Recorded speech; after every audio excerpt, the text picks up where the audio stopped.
with the notion of total presence of mind. When we say a person is crazy, we often say they're not all there.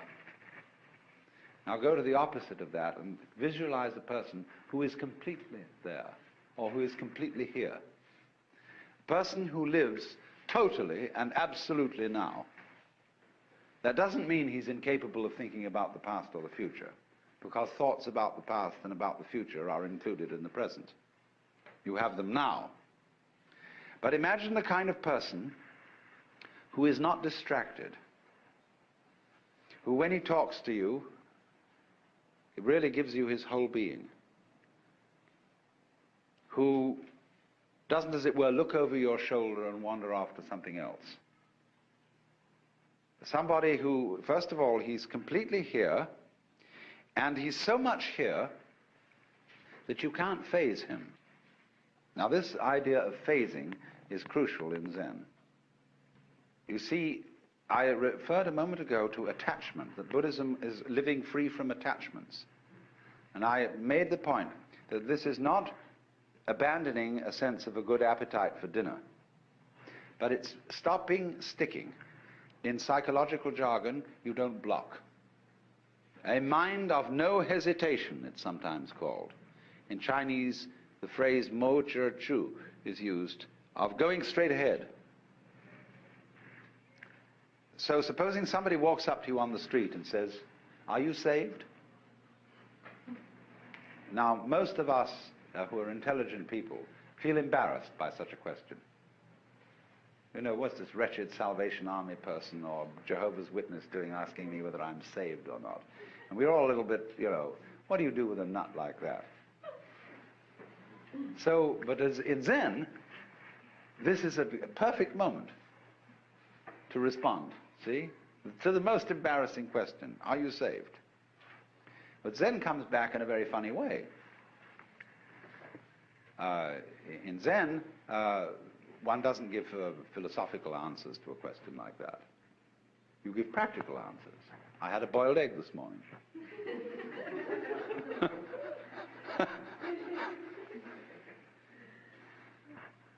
Because whenever you are asked about matters sacred, theoretical and philosophical, you answer in terms of things earthy and practical.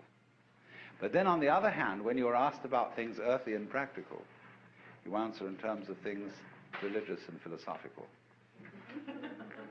Is dinner ready? You know? Who's asking this question? Who are you? So, this is then the flavor of Zen, is, you know, Bodhidharma is supposed to have meditated so long that his legs fell off. And he's usually drawn this way, something like this anyway.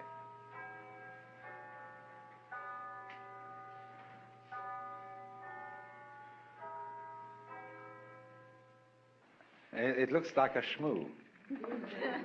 But in Japan, you buy these toys that are darumas, and they are so weighted in here that you can never knock them over. You can bat it on the floor, bat it this way, bat it that way, but it always comes up again. And so the poem says, 7 times down, 8 times up, such is life.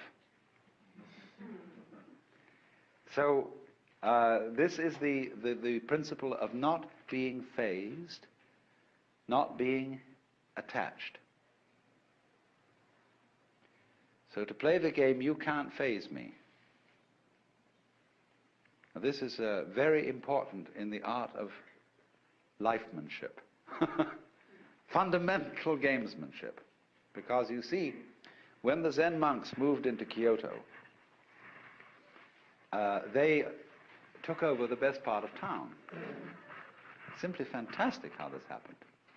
The beautiful hills were occupied by the brigands, who later became the Japanese nobility. The great daimyos, these were the toughest characters. And the Zen monks played a game with them, which was that, you know, you possess all these lands and you're powerful and so on, but so what? It's all falling apart. Then what will you do? Well, they said, that's too bad, we don't know. And the Zen monk said, oh, you haven't got the hang of the thing, you see. So they found that they couldn't terrify Zen monks. That they played all sorts of tricks, but the Zen monks were better masters at it. See, supposing you say to somebody, look, I'm not afraid of you. You can do anything you like. You can kill me or anything at all. Well, if I go and kill the fellow who says this, I'll never find out whether he was afraid or not.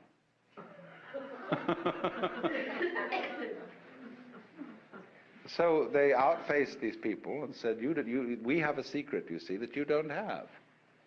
And we'll teach your servitors to be great warriors, because they'll learn the secret too, and they won't be afraid of anything. And this is what they did. And so the daimyos, the noblemen, built great monasteries for these Zen masters and monks on their best land. The finest artists of Japan made gold leaf screens for almost every room in the place.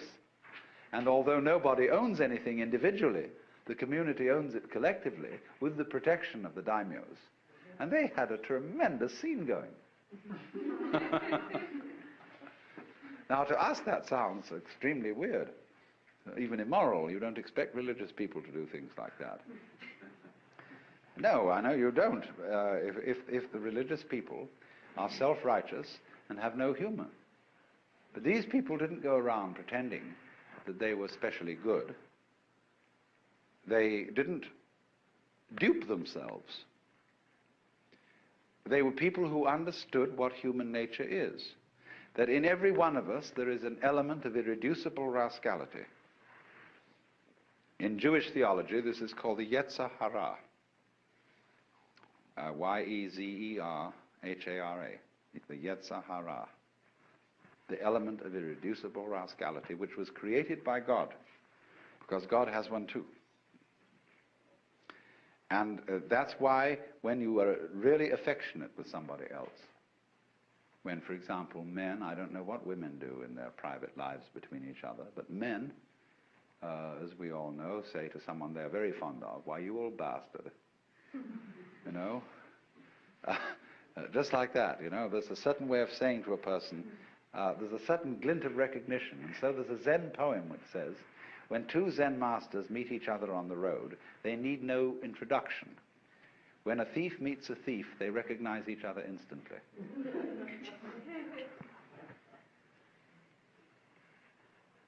And this goes back, you see, again into the heart of Chinese philosophy. That human nature is considered to be basically good.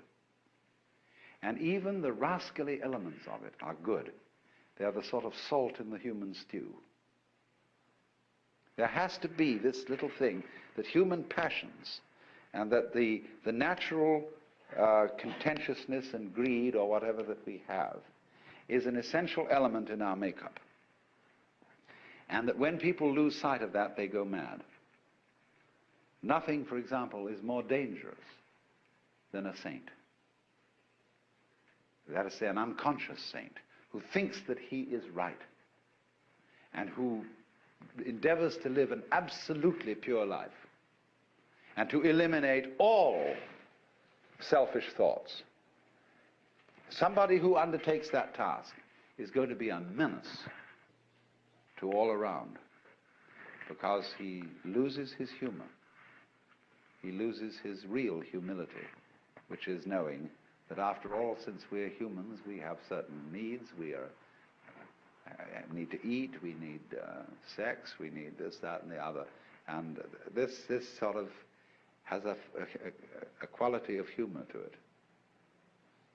And so this is why in Zen art, the sages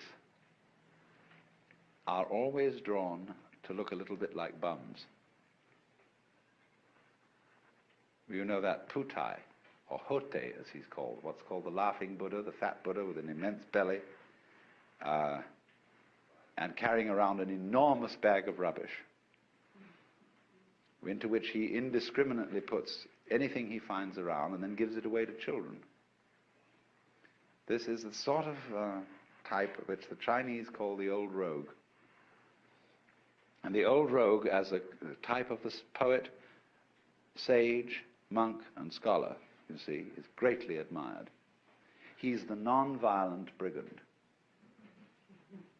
the rolling stone, the free man, or in our words, the joker.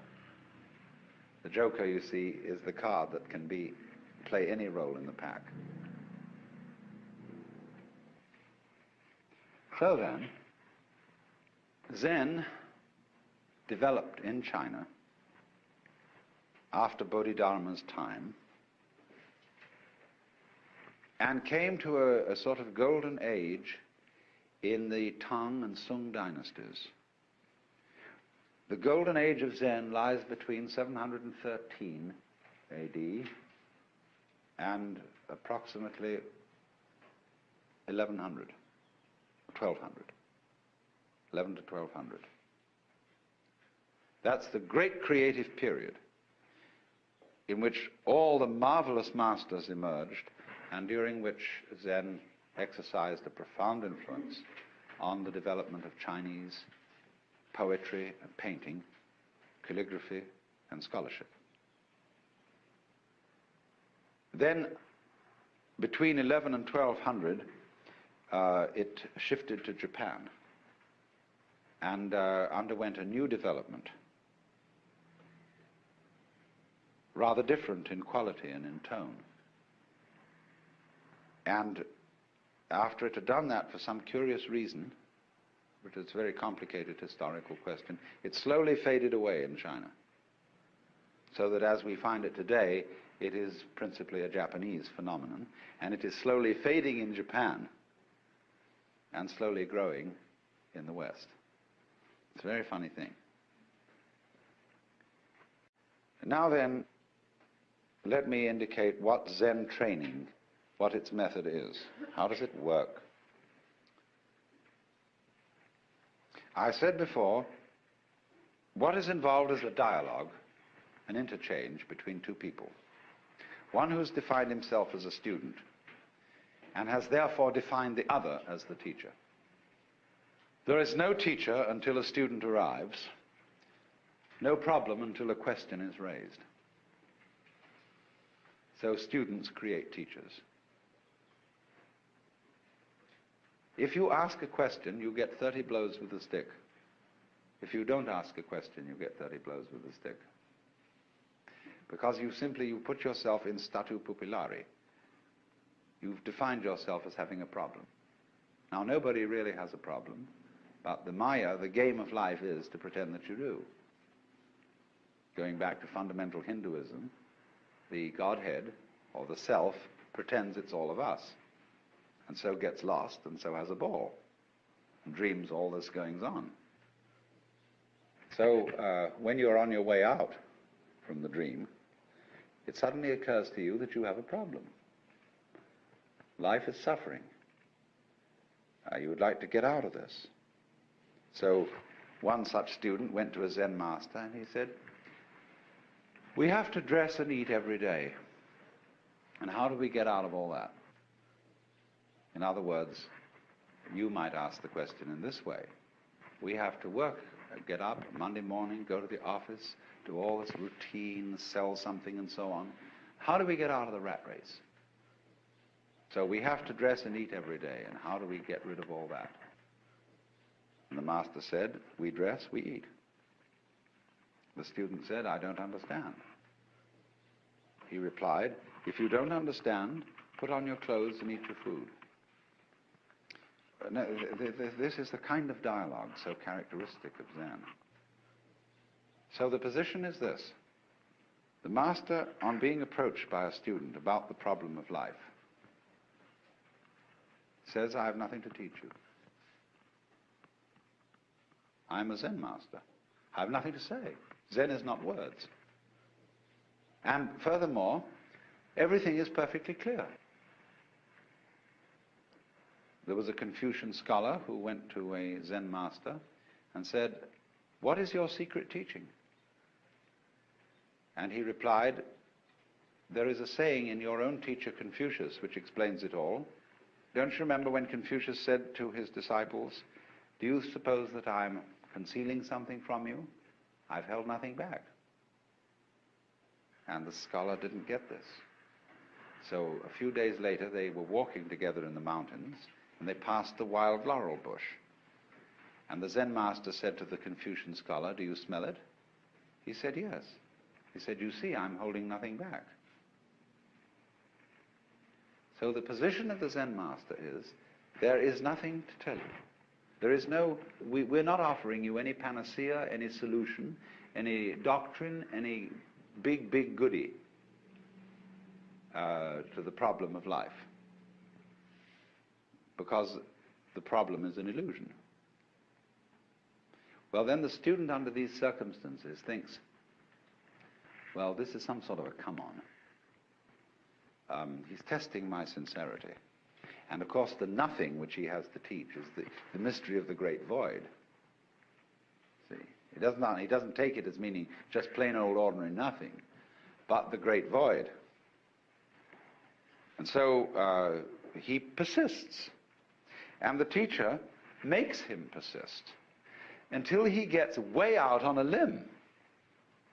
He has to persist so much that he practically dedicates his life, saying, just as the way Huika symbolically cut off his arm.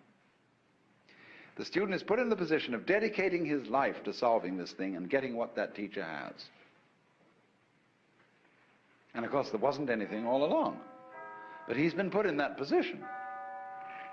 So then, once he's in statu pupillari, once he becomes a student, he's put through all kinds of hoops. They make him learn to meditate, to sit cross-legged, practice zazen, and then they also add to the trouble by asking impossible questions, which are called koan. And these questions are palpably absurd. What they're saying, essentially, at least the elementary koans are all concerned with this, are requests for behavior on the part of the student that will be perfectly genuine. In other words, show me who you are. Now, wait a minute, I don't want to see any social definition of you. I don't want to know your name, your address, who your parents were. I want to see the absolutely authentic you. It's like existentialists talk about authentic being. Or it might be in the same way a confessor, father confessor in a Christian sense could say, now, give me a really good confession. What is the thing, bad thing you've really done? And you confess to him adulteries and murders and thefts and sacrilege and blasphemies and cussing and so on. And he says, oh, no, come off it. Those are only trivial sins. Come on now, what is the really awful thing you've done? I don't know, what, me? This is the backwards way of doing exactly the same thing as Zen Master is doing, saying, who are you really? Are you anybody? Is anybody home? Have you got anything? And they do things like making you shout. See, this word is a very important word in Zen. Nothing. Mu. It's represented by the empty circle. The word mu in Japanese. So they say, now say it. Say mu. Mu! You know, with all your guts going into it. They say, no, you don't know how to say that. Come on, that's feeble. That's nothing. Let's really say it. They have every kind of trick like that to show you that the more you make an effort to be genuine, the more of a fool you become. And they tie you up in knots until you're desperate. There was an American Zen student who was on a Fulbright, and I gave him a year to study Zen. And he started to panic because he had only a month to go and he hadn't realized it. And he knew he had to, and he went to the Zen master and said, damn it. He said, look, I've only got a month left. And the master said, all right, we'll have what we call O-session.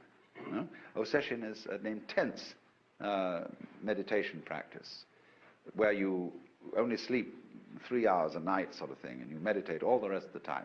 Let's go, let's really do it, do it, do it, do it. And every day, 3 times, you come to me and present the answer to your Zen problem, your koan. And it got worse, and it got worse, and it got worse, and he got more and more desperate. That here was this Fulbright going to end, and he wouldn't know what Zen was all about. Well, practically on the last day, he suddenly saw there was nothing to see. You know, it's all right the way it is. And this tremendous illumination, this load off his head, was, of course, what the master was trying to make him do. Now, in the ordinary way, if you're not on a Fulbright, and you can stay around further in Japan, the master will then play a trick on you. He'll say, now, that's wonderful. You got your foot in at the gate. You realize there's nothing to realize. You realize the void. There's nothing to cling to, you see. There are no barriers, no blocks in any direction. It's all transparent. But that is just the beginning. And it's all a necessity now for you to discipline yourself much harder, to make great efforts, really to get through. So, what are you going to do about that? The student may say, well, I don't know. I've had enough. I think I've realized what it's all about. And he goes away. Sometime later, he begins to worry. Because, you see, the great emotional relief of this insight begins to wear off. And life begins to look ordinary again. And so he thought, maybe I did miss something. And that was a very good master I went to. And I better go back. So back he goes. And the teacher comes on very, very tough and says, you're no good. You didn't stick with it. Why should I take you back? Oh, master, I'm so sorry. I didn't realize I was young and inexperienced, and now I've come to my senses. So the teacher finally says, all right, you're on probation. So again, he starts another koan. And this one comes in from a completely different point of view. And he's got others that come from this way, and from this way, and from this way, and from this way. And the point is always, so long as I can beguile you as teacher into thinking there's something you can get, you need to study with me. When I can no longer fool you into thinking that there's something to get out of life, you'll know that you're life. You don't get something out of it, you're it. But so long as you can be phased and you can be taken in by the teacher, you need a teacher. But so in the end, when the student no longer needs a teacher, and he sees that this old boy has fooled him the whole way through, he says at the same time, profound respect, and you wonderful rascal.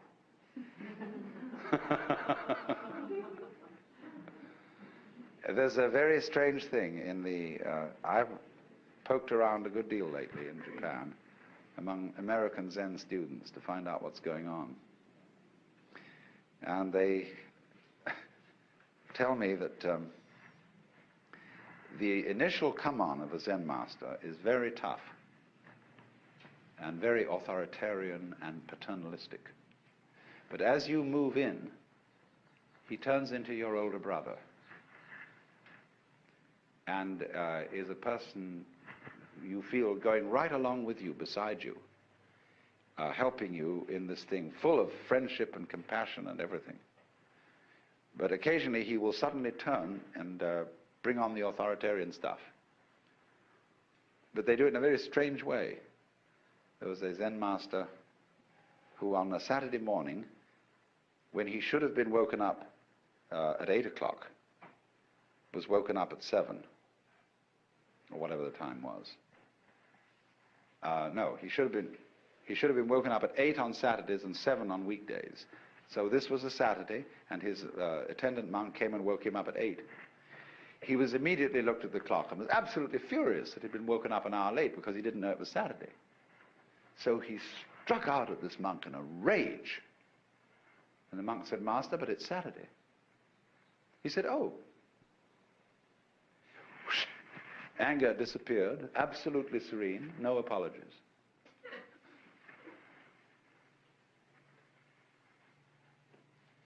So you see the nature of this game. It is the Zen game. And I seem to have given away the show to you. I've told you all the inside mechanics of it. But you would discover that if you tangle with a Zen master and you think you know from what I had told you what are the mechanics of it, and you stuck your neck out to put yourself in the position of being an inquirer, everything I had told you would be useless. He would outwit you completely. That's what consists in being a master. He's not doing it because he wants to be superior and to put down other human beings.